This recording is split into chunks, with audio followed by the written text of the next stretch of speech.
It was the hardest battle that I've ever fought. The battle with yourself is a battle like no other because you're facing you.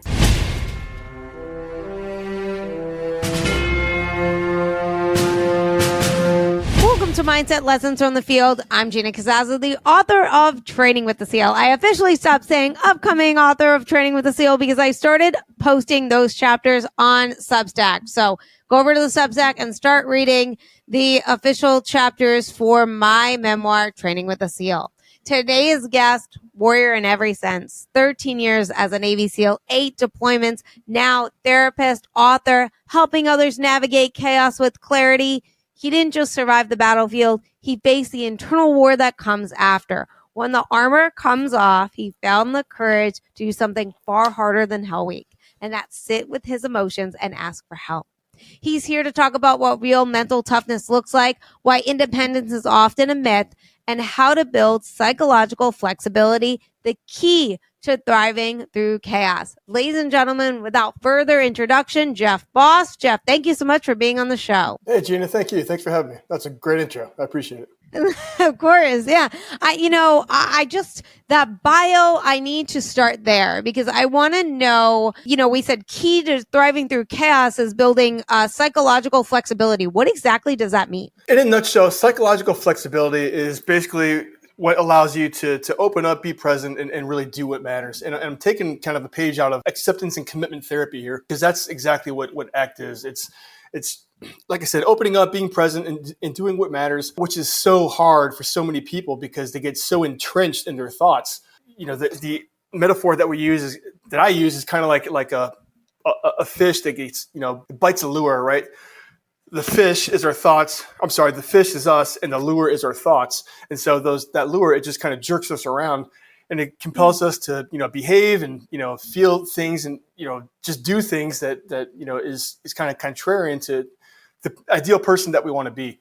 And so that unwillingness to sort of, not even just let go, but just acknowledge that there's discomfort here, that this is a thought and nothing else, right? Thoughts aren't us, they're just thoughts. And so that unwillingness, people tend to, just hold on to and just really, keeps them rigid, keeps them inflexible.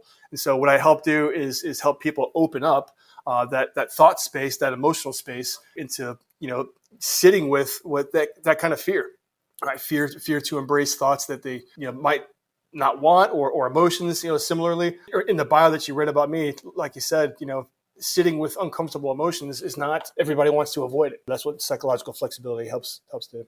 I mean, you wanted to avoid it, right? I mean, it was something that was harder. I shouldn't even say avoid it because you went through it, but you found it extremely challenging. It was the hardest thing. It was the hardest battle that I've ever fought. I mean, the battle with yourself is a battle like no other, right? Because you're facing you. Right. And all those things that your mind tells you over the years, and especially as SEALs, we're trained to compartmentalize emotions. I mean, like a black belt. I mean, you're so good at wizards, it. Right? You're so good at it. Right. Yeah. And so, there were years, so many years that I didn't even realize I was doing it. That's just who I was. Right. And so it just caught up with me. And I realized that how I was behaving, it wasn't the person that I knew I was deep down. And I had to do something about it. And I didn't know how. So that's when I asked for help. And that was in 2018. And I've kind of, been down this path ever since. And quite honestly, it's really what compelled me to become a therapist. If someone wants to start to sit with their emotions, as it is uncomfortable, what would you say is a good strategy to push through the discomfort? So it is, I like to phrase it a different way. It's not so much pushing through because we can all push through pain and discomfort. It's acknowledging that there is discomfort here, accepting it and working alongside with it. So it's not so much pushing the pain out, it's kind of working alongside of it, right? Because every single client that comes in to the therapy sessions, they all want to avoid something. And it's typically some kind of emotion, some kind of sadness or grief or, some kind of marital discord or, negative thoughts they're having, something like that. They want to avoid it. And the thing is, they can't, right? Because they're humans. They're always going to have these thoughts. They're always going to have these emotions. So stop battling it, stop fighting it, and learn how to live with it. It's not so much resisting it, it's changing your relationship with it. That's the really the key here. I totally forgot the original question, but hopefully what I said was was addressing it. No. I really like that. I want to talk then, though, in segueing, because as we're talking about this, it's an independence that is a myth I'm curious about, because, we're sitting with ourselves and, we're fighting our own battles and all that stuff. And now I want to go into why independence is often a myth. I remember your original question. How do you sit with it? So we can come back to it if you want. But to answer your question here, why is independence a myth? Because we are defined by what we are not. I know I'm me because I know I'm not Gina, and vice versa, right? Okay. I know I'm a male because I know I'm not a woman. From the moment that we come into this world, we are dependent on our parents or our caregivers for our food, for our shelter, for covering, for protection, safety, all that. And that never really changes. Not so much being dependent on parents, but being dependent on others to define ourselves, to connect, to heal ourselves. I mean, the myth of the self-made man or self-made woman, I can't think of a worse myth, right? Because it's just not true. Like nobody is self-made. Everybody gets to where they are because of somebody else. And so that's why that myth of independence, it's just that, it's a myth, right? In independence, I think people tend to conflate independence with avoidance. So, and this is very much common with men. I'm strong, I'm independent, I can do my own thing, I can do it on my own, I don't need anybody else. That's not independent. That's avoidant. I don't want to ask for help because for whatever reason, there's fear down there. They don't acknowledge that. They don't realize that, but that's typically what's below that. When I was reading a couple of things and things that you've said and stuff, and you talked about Spuds teaches you to be a warfighter. I think that's not a warrior. I believe that's what you wrote. And I want to know what the difference is and why it mattered in the battle. After the battlefield. So the difference between a warrior and a warfighter is warfighters tend to have a single motion, or I'm saying a single focus mission, and that is to destroy. They are externally focused, meaning focusing on the battle out there.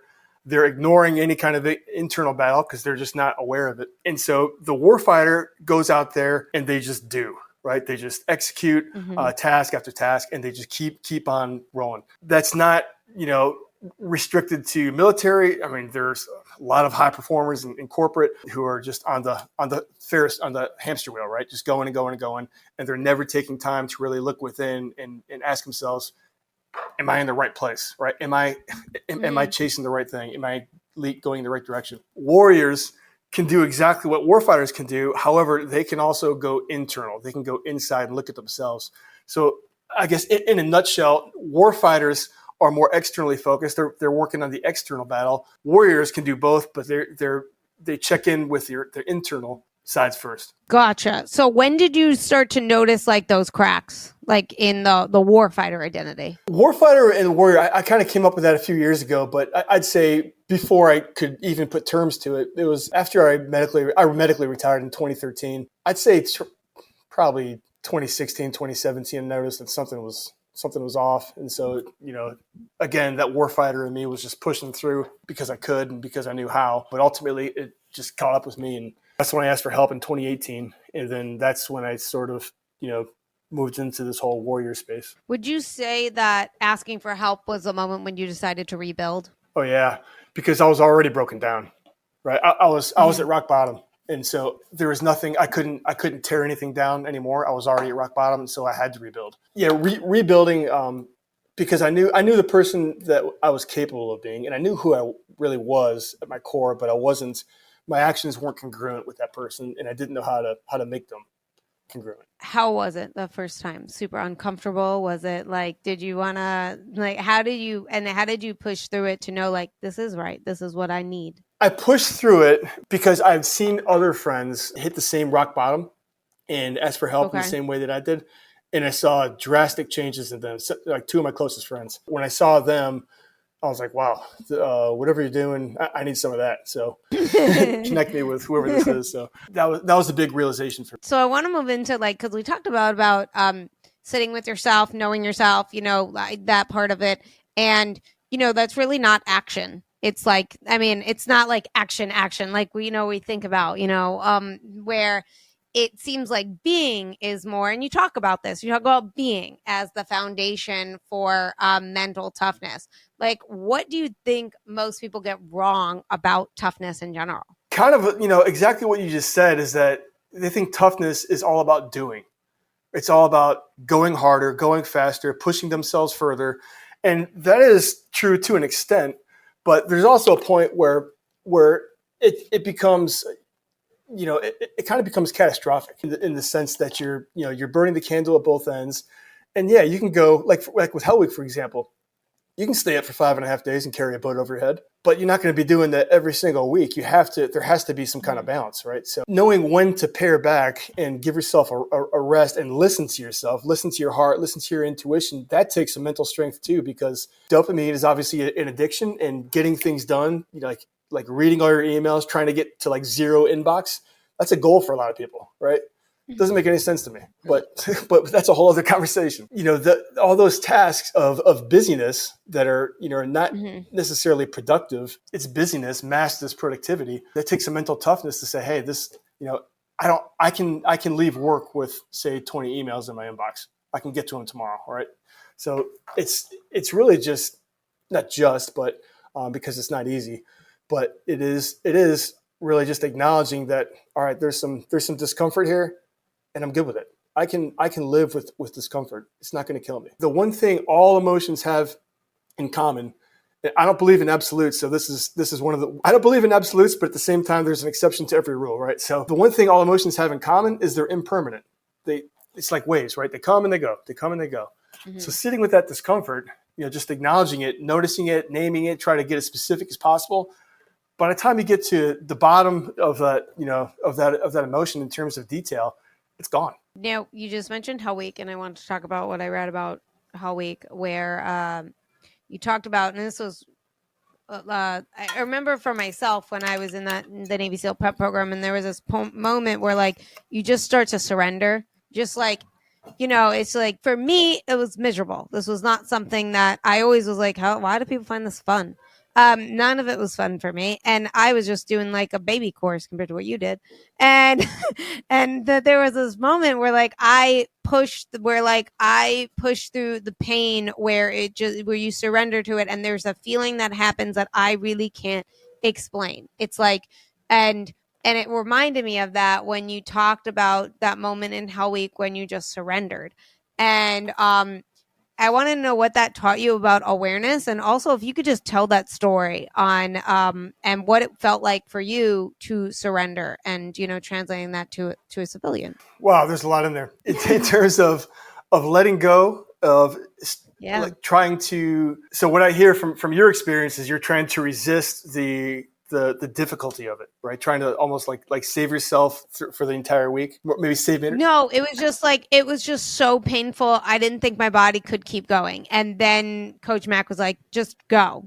You will push past a certain point where it will it will become freeing, but all this pain that you're feeling and how you think you can't go a little bit more and watch that breakthrough happen. And that's exactly what happened. And I was like, whoa. And it's just, he goes, you're learning to surrender to the pain. So that's awesome. That I love to hear about your experience maybe another time. I'm curious to hear how it went for you. So what you just described, Gina, was the psychological flexibility, because before you let go, your mind was telling you, I can't, my body's going to give out. This is too much. That's getting entangled with your thoughts, right? And so a lot of people, typically the people who quit, they listen to that voice, right? They listen to those thoughts and they're like, okay, I can't do it. But those thoughts aren't real. So I guess to your question about letting go, I don't know the specific point, quite honestly. It was probably earlier than probably some others, because there's no way I was going to quit Hell Week. There's no way. That's the only thing that I came into the Navy to do, was to be a SEAL. And I got recycled too, because I had a stress fracture in my femur. I got rolled back Wednesday morning of Hell Week, 2 classes, and I had to go through it again. I mean, that really sucked, obviously, but there's no way that I was going to do that. But to your point about letting go, once you let go and there's no resistance, I mean, it makes things so much easier, because you're not just right. The biggest battle through through your experience that you described up to that point was with yourself, right? With your mind. And so you take that portion out of the equation. All you got to do is perform. All you have to do is just do, right? Just stay up and just perform. It's one less fight. As soon as you accept that, it sucks. You know, I've never experienced this, obviously, but for you, like, there's so many people that's been on the show that they've talked about, like, I remember one SEAL mentioned, like, we thought we were like really like running and, and then you watch like when he was an instructor or whatever, and it's like, you're barely moving during that time, but in your mind. And it was just so funny though, because there is a video of me and my brothers actually came. We used to do it on the beach in Santa Monica, and my brothers came to one day of our training. And at one point my brothers were looking at me and they were like, is she even moving? Like they're like, it's like real slow motion, like live, and that's how I like pictured it. But in your mind, like you're going so hard and yet your mind is the ready to go. Like your body's ready to go. And it's an interesting experience, and being able to, I guess in a way, how did you personally strengthen that mindset for that? And I know you mentioned like you've only wanted to be a SEAL. That was what you've been preparing for. But how did you prepare for that, the whole I'm ready to go type of thing, There's only so much you can do, and it's really just physically, because it's impossible to really fathom the gravity of Hell Week. Hell Week, it is. When I went through, I'm not sure what it is now, but when I went through, Hell Week was the third week in training. And by the end of the second week, we're still waiting for the instructors to like tell us how to get through, like we're still waiting for the secret. And we're broken down. That's 2 weeks of buds of, carrying logs and running 30 miles a week just to chow, like and back, not including commission. So like we're still waiting for the secret. There is no secret. There really is no secret. It's so simple, and people kind of hem and haw at it. But it's really as simple as don't quit. Just don't quit. That's really what it comes down to. To add on to that, though, one instructor, he did give us a secret to making it through Hell Week. And so the Friday before, he was like, you guys want to know the secret to making it through? We're like, yeah. He's like, the secret to making it through is knowing you're going to make it through. And I was like, that's it. That's it. It's just belief in yourself. Self-belief. Yeah. And that's it's a tough battle, that self-belief when there is so much stacked against you in terms of and I'm just now jumping to civilian entrepreneur world of that I live in. It's you just, there's so many times where I just jump, I just execute, and I failed so many times, but you just keep going. But there are so many times where I'm just like, you doubt, you question that, and that's where that questioning of the belief, comes in. And I'm curious, like within yourself, because another thing you mentioned that I thought was really interesting, segueing into you as a therapist, was you've become the therapist you wish you had. Yeah. And I really love that, because the reason why I ended up writing my children's book and becoming an author and now nonprofit founder is because I became the mentor that I wish I had. Oh, cool. To kids, and so it really resonated with me, because if I would have had somebody at 7 teach me that belonging and fitting in are opposites, not the same thing, it would have had a totally different relationship with myself growing up, right? And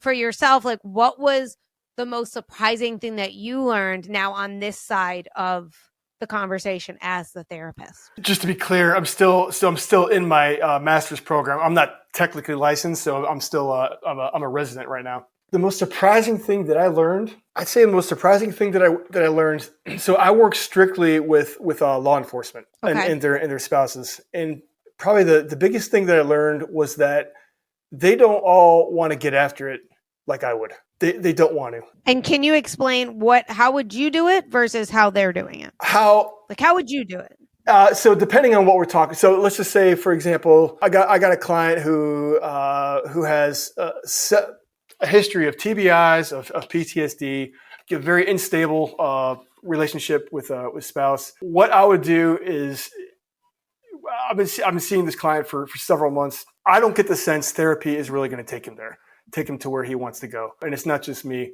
There are modalities out there that are the nuclear option, quite honestly, and therapy isn't it. I would take it to the next level and probably look at other options out there beyond therapy, such as psychedelic medicine. Therapy is very helpful for many people, but not for everybody. Some things you need to go the extra mile. That's what I would do, quite honestly. It was funny. Fun fact. I was a life coach in my 20s. I find it so funny that people paid me to be their life coach when I barely had my own life together. I was 20, right? But I did. And it was like therapy. We did energy work. And then afterwards we would do a mini therapy session with each other. And I would always tell them, like, my goal is to get you to not come to me anymore. Like, to go to your own, and when we talked about earlier with Hell Week and before that, when we were talking about self-awareness and things like that, there was something that you did say that I loved, where, hold on, I have it written. A mind that watches itself transforms itself, right? And I mean, that's powerful right there. A mind that watches itself transforms itself. How can you, what do you have? I've noticed with a lot of people, from observing people, that they know when they're in it, like when they are getting angry, they know, like when there might be overreacting, they know, right? They can observe that part. They can't transform that, but they can't make the change to, it's just that habit. That's who they've been. It's a hard block to change. What do you have for those that can't get past that next part? And I guess maybe start with, if someone's listening, like, how do I even get to the first part of watching myself? So yeah, it's a great question. There are several ways to get there. I hate to say there's never just one way to get there, right? Because everybody says one way is meditation, right? The more that you can sit there, and the more that you can, kind of just notice without judgment, without criticism, just non-judgmentally notice, the thoughts that do come into mind. That's one way to kind of develop that muscle. Because a lot of people think meditation is about, like, turning off your mind, and that doesn't happen until you're done, right? So yeah, exactly. It's not going to happen. So it's all about changing your relationship with your thoughts. It's not resisting them. It's not fighting them. It's not trying to push them out. It's just acknowledging that they're there. The best way that I like to describe it is, if you're sitting on a highway and the cars are going by, you're watching the cars pass by. Those cars represent your thoughts. And I'm not trying to, like, zoom into the make, model, year, or driver, of the car. I'm not trying to get as much detail as I can about that car, that thought. I'm just noticing. I'm just saying, there's a red car, gray car, black car, right? They come in and they go. And the same thing we do with our thoughts. Another way to do that, to build that skill, is through something called cognitive diffusion. And I'll give probably my favorite exercise to you right now for any listeners who want to practice this. There's a little more that goes into it. There's a little more backstory, but I'll save that. I'll just kind of share the exercise. But just know that for the listeners out there, this isn't something I'll just throw at somebody. There's a little build up to it. But the exercise is to identify a thought that often has you, kind of gets you hooked, right? Kind of gets you entangled with yourself. So, for example, one thought may be, I'm not good enough, or I don't belong here. Imposter syndrome, right? I can't do this. Whatever that thought is, and really, really let that thought get you hooked, get you worked up, and really try to get close to that thought. And so the first exercise I have them do is I have them write that down and then rate it.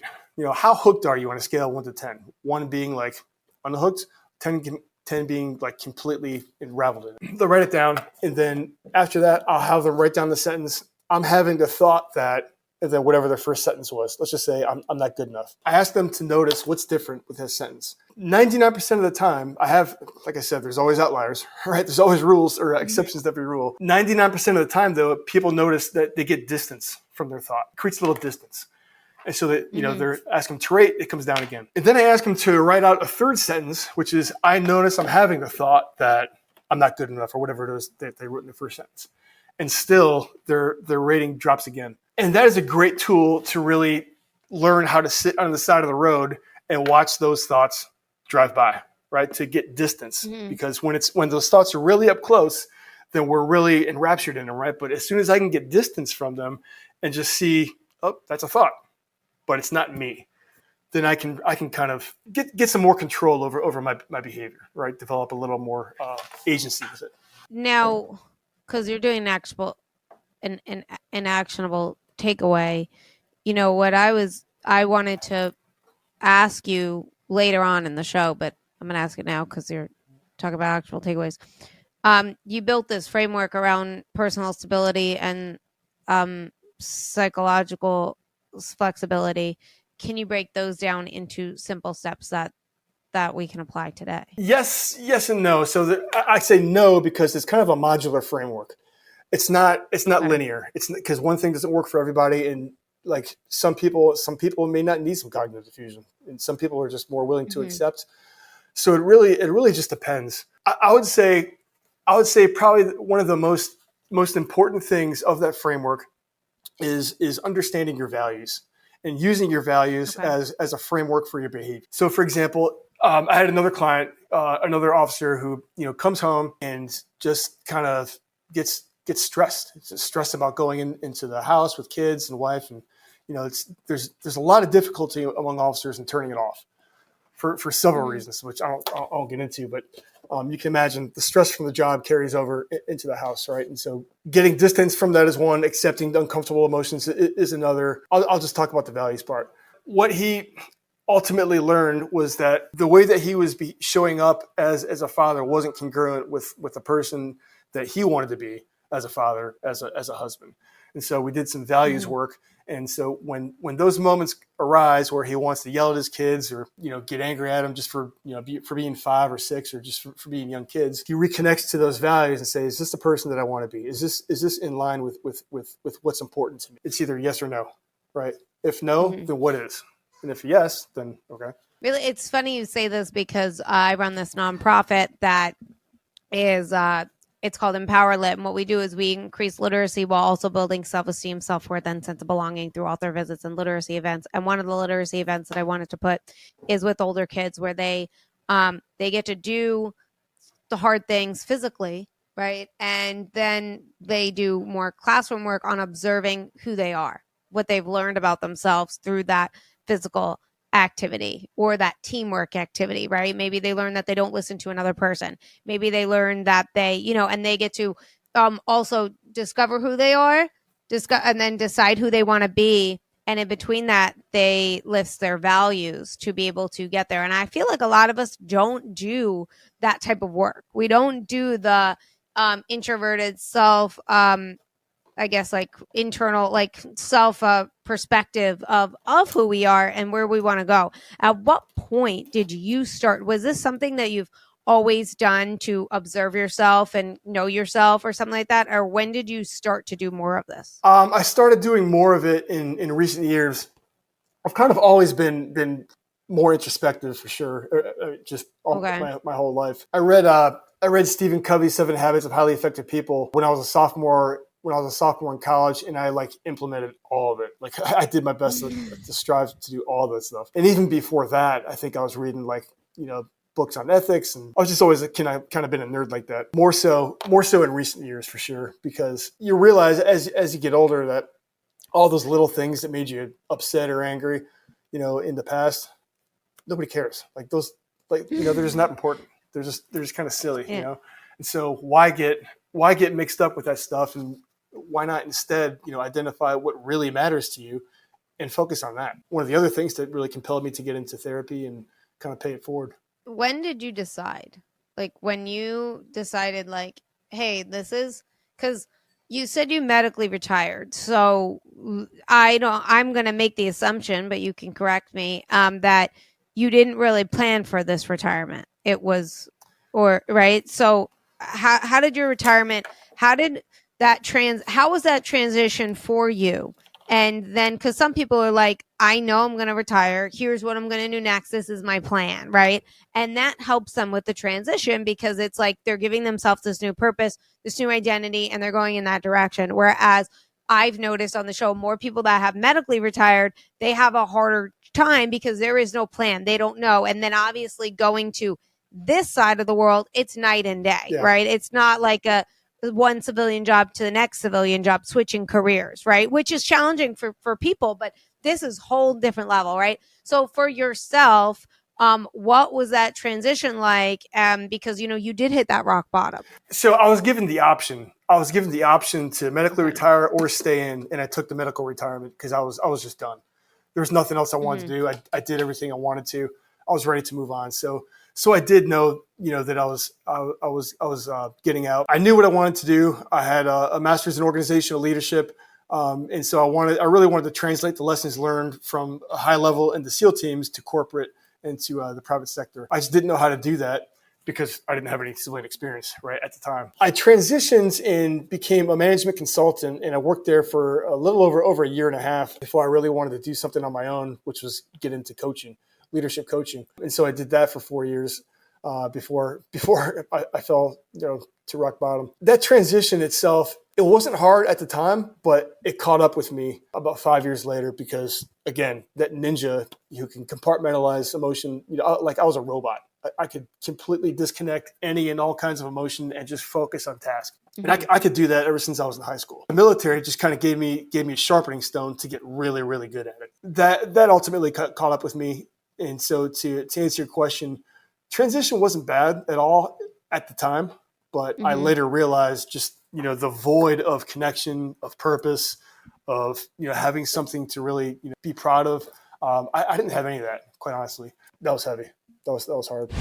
This podcast episode is brought to you by Thrivers Coffee. Podcast guest Nick McKinley's company, Deliver Fund, brings you guys Thrivers Coffee. It is ethically sourced, it's organic, and it supports traffic survivors. That is right. Thrivers Coffee is all about empowering us to making a difference in the fight to end human trafficking. That's why 100% of the proceeds go directly towards their goal of bringing freedom to victims of human trafficking. So if you guys love coffee that is organic, ethically sourced, and tastes absolutely delicious, and want to help to end the fight of human trafficking, check out Nick McKinley's company, Thrivers Coffee. Is it challenging for you being in the civilian world with the camaraderie that you had, the people that you were around? They're all hard chargers, it's a different,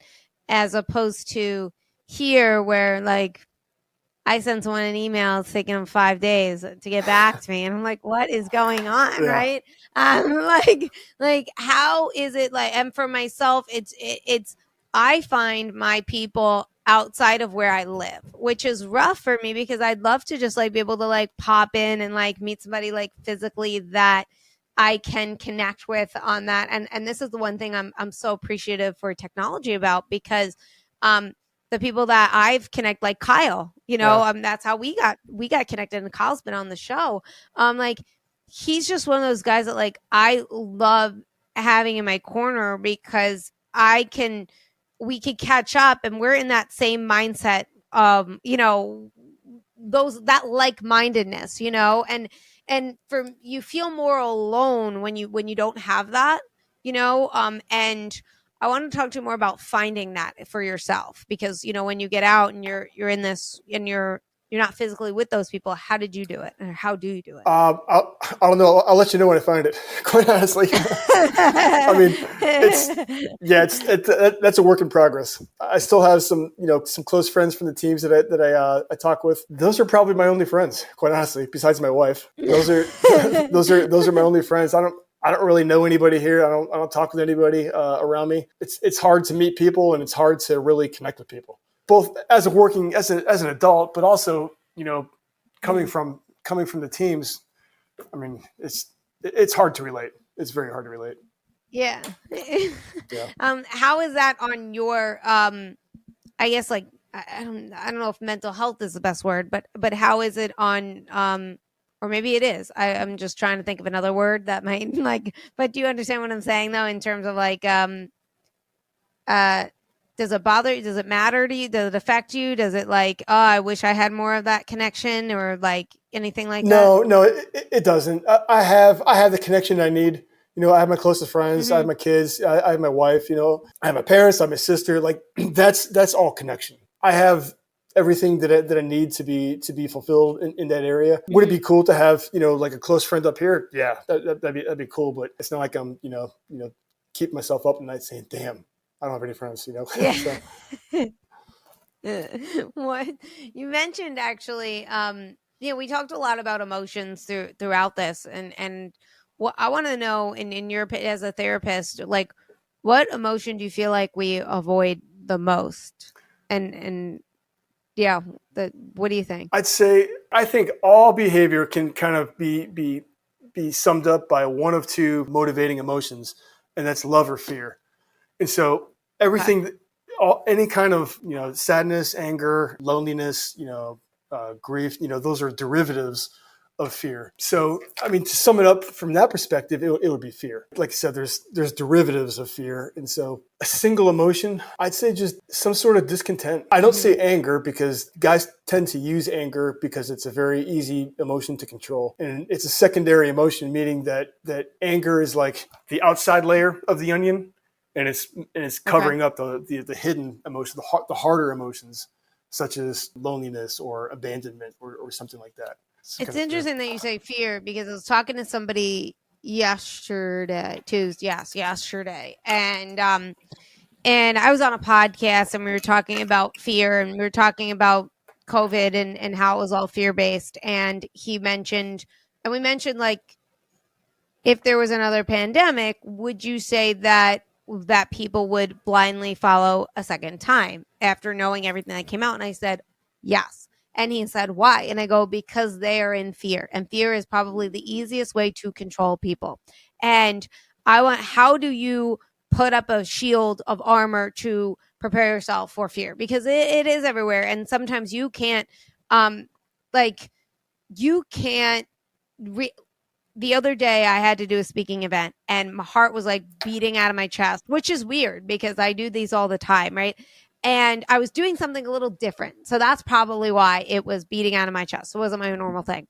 And I get over it and then, my body calms down. But the thing is, as I'm feeling it and I'm in it, I am still doing my best to control my body, but my body does things that I just can't control. It's like we had Gavin Stone on the show, who's a body language expert, ninth in the world. And he said, blink rate is one of the things you can't control your blink rate. And when you're lying, blink rate goes up, right? And what I want to know is what are some ways that we can put that shield of armor on to, for when that fear comes up to, so we can not, I guess, give in or not, be worried or allow anxiety to take over. So this is a great question.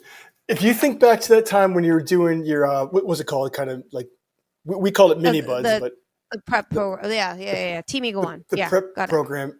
If you were to try to maintain that body armor, right, the whole week, would that have been feasible? Probably No. not. So we talked about letting go. At some point, you let go. At some point, you got to face that fear. Right? There's no. I don't know of any other way to get over a fear other than to face it, to walk right towards it. Same thing with anxiety. Same thing with depression. Same thing with grief. It's sitting with it and just the closer that you can hold it, and the more that you can accept it, the less you resist it. It's when we resist those emotions of fear or of anxiety or whatever it is, when we resist them, the fight becomes stronger, right? It becomes more intense.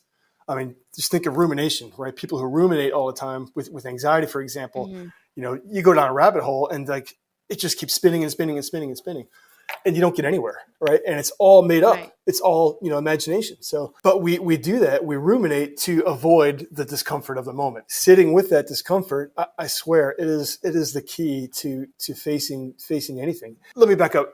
Facing any kind of fear, the key to that is really just sitting with it, facing it, and going through it, whether it's fear or any kind of emotion. Do you recommend writing things down as you're going through it and sitting with it, or do you say just Or either or? Would you say like that's stronger, writing it down, or People learn differently. I mean, not everybody is a learns that way through writing. So some people are more auditory. Whatever's most conducive to the learning style, do that. If it's a voice recorder or whatever. I was going to say, you said auditory. Would you say sitting with the thoughts and then speaking it out loud on what you're feeling and what you're saying? If that's the type of learning that really works for you, then whether it's writing or recording, whatever it is, any kind of capturing of reflective practice, that's absolutely going to be helpful, because you really can't improve anything that you can't learn, that you don't learn, right? That you can't manage. So I think that's very, very helpful. So my final question on the show that I ask everybody is,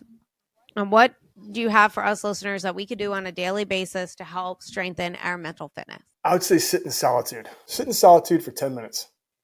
No music, no guiding meditation, no nothing. Just sit there. Just notice what comes up. What thoughts come up? Eyes closed, eyes open. What do we? Whatever's more. Yeah. It doesn't matter. It doesn't matter. Okay. But just sit there and don't move. Okay. So a lot of times, when you sit and say meditation, for example, you want to like scratch your head or shift your butt, get a little more comfortable. That's all the unconscious way of avoiding the discomfort. So whenever those itches or that urge to move comes in, ignore it. Sit. Just push through it and sit with it. And notice that discomfort will go away. Okay, that's interesting. Now, if we, I'm going to say we're all going to, if we get that itch and we move, is it like a restart for 10 minutes? Depends how hardcore you want to be. Yeah, I'm a little intense. Thanks so much. You were great. Really enjoyed having you on the show, and I appreciate you coming. Thank you, Gina. Likewise. Great talking to you. Thanks for having me. For everyone that's listening, please like, share, comment, subscribe, become a Substack, a member. You get all these extra goodies that only our Substack members get, and I will see you guys all next Wednesday. Thank you so much for listening.